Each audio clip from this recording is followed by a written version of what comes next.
दोस्तों जिस तरीके से आपको पता है कि भारत निर्वाचन आयोग द्वारा गणना प्रपत्र भरवाया जा रहा है, तो दोस्तों ये हमारे सामने एक गणना प्रपत्र है जो यहाँ पर एग्जाम्पल डिटेल्स भरी हुई है।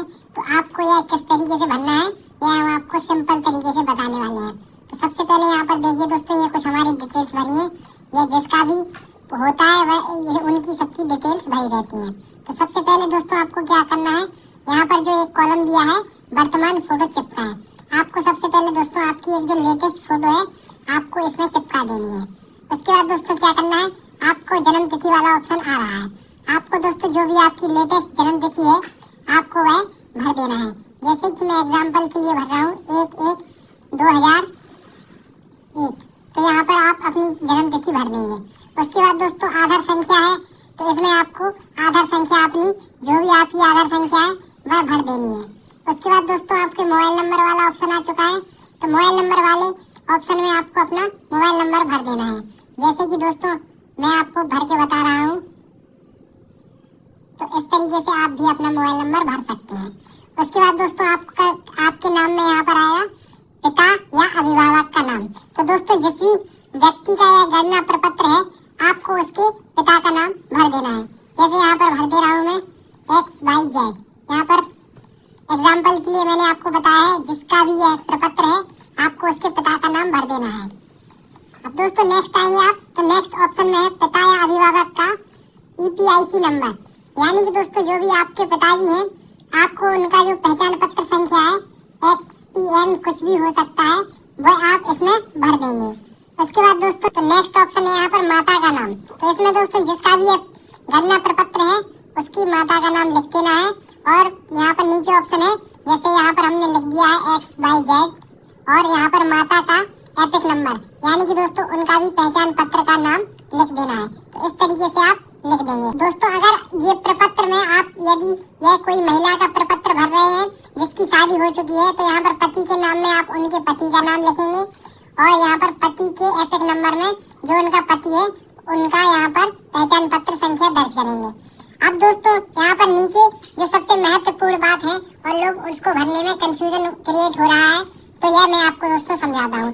यदि दोस्तों जिसका हम प्रपत्र भर रहे हैं उसका नाम 2003 या दोस्तों जो भी आपके क्षेत्र में यानी कि मध्य प्रदेश, राजस्थान, जिन भी यहाँ पर राज्यों में FIR हो रहा है उनकी अलग अलग अनुसार हो रहा है। जैसे उत्तर प्रदेश में 2003 की देखी जा रही है मतदाता सूची और किसी राज्य में 2002 और किसी में 2005 की देखी जा रही है। तो यहाँ पर मैं आपको उत्तर प्रदेश की बता रहा हूँ कि जैसे यहाँ पर 2003 की देखी जा रही है, तो जिसका भी यहाँ पर ये गणना प्रपत्र भर रहा है यदि उसका 2003 की सूची में नाम है तो यहाँ पर ये वाला ऑप्शन भरना है हमें। अगर उसका 2003 की सूची में नाम नहीं है तो उसमें भर देना है। तो चलिए दोस्तों देखते हैं कि अगर हमारा 2003 की सूची में नाम है तो यहाँ पर किस तरीके से भरना है। तो यदि दोस्तों 2003 की सूची में है तो यहाँ पर निर्वाचक के नाम में आप अपना खुद का नाम लिख देंगे। देखिए दोस्तों मैंने यहाँ पर एग्जाम्पल के लिए आपका नाम लिख दिया है। अब वहाँ पर जो भी 2003 की यहाँ पर लिस्ट है वोटर लिस्ट, उसमें जो भी एपिक संख्या है वह एपिक संख्या अपन दर्ज करेंगे इसमें। उसके बाद यहाँ पर संबंधी के नाम में आप अपने पिता का नाम लिख सकते हैं और आपका उससे संबंध क्या है तो यहाँ पर वह संबंध भी लिख सकते हैं। उसके बाद आपको अपने जिला दर्ज कर देना है और राज्य में अपना राज्य भी लिख देना है और जिस विधानसभा क्षेत्र से आप हो तो वह विधानसभा क्षेत्र लिख देना है।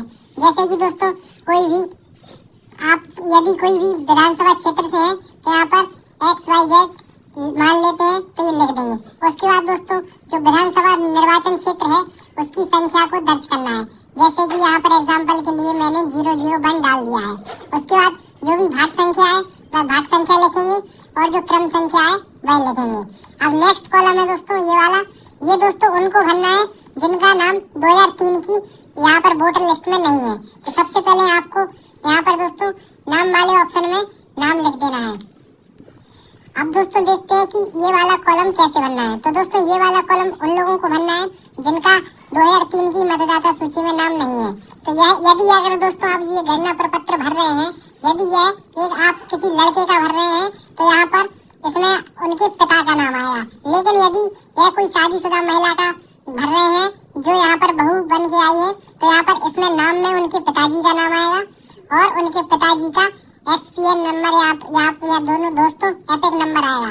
तो जैसे कि दोस्तों यहाँ पर मान लीजिए कि यह हम किसी बहू का फॉर्म भर रहे हैं, तो यहाँ पर नाम में उसके पिताजी का नाम आ जाएगा और यहाँ पर जो एपिक नंबर है इसमें उनके पिताजी का पहचान पत्र संख्या आ जाएगी। तो इसको हम दर्ज कर देंगे। उसके बाद दोस्तों उनके ये संबंधी का नाम वाला है, इस ऑप्शन में जो भी यहाँ पर उनके पिता का नाम है उनके पिता का नाम लिख देना है। जैसे यहाँ पर उनका XYZ मान लेते हैं, ठीक है। उसके बाद दोस्तों जिसका भी हम ये प्रपत्र भर रहे हैं उसका यहाँ पर उनके पिता या माता से क्या संबंध है वह संबंध लिख देते हैं। जैसे कि यहाँ पर हम पुत्री लिख देते हैं। उसके बाद उनका जिला लिख देते हैं जिस जिला से वह हैं। उसके बाद यहाँ पर उनका राज्य का नाम और विधानसभा क्षेत्र और विधानसभा निर्वाचन क्षेत्र की संख्या, भाग संख्या और क्रम संख्या भरना है। ये दोस्तों जो यहाँ पर इस कॉलम में जानकारी आएगी, यदि यह प्रपत्र लड़के का है तो यह दोस्तों लड़के के पिता के यहाँ का होगा, और तो बहू है तो यहाँ पर यह उनके पिताजी के वहाँ का मांगा जाएगा। जिस क्षेत्र में वह अभी निवास कर रही है उस क्षेत्र का नहीं मांगा जाएगा। दोस्तों ये वाले कॉलम में यहाँ पर जो इन्फॉर्मेशन भरी जाएगी यह 2003 की वोटर लिस्ट के द्वारा भरी जाएगी। उसमें जो इन्फॉर्मेशन है वह इन्फॉर्मेशन इसमें भरी जाएगी। तो आपको दोस्तों वीडियो कैसा लगा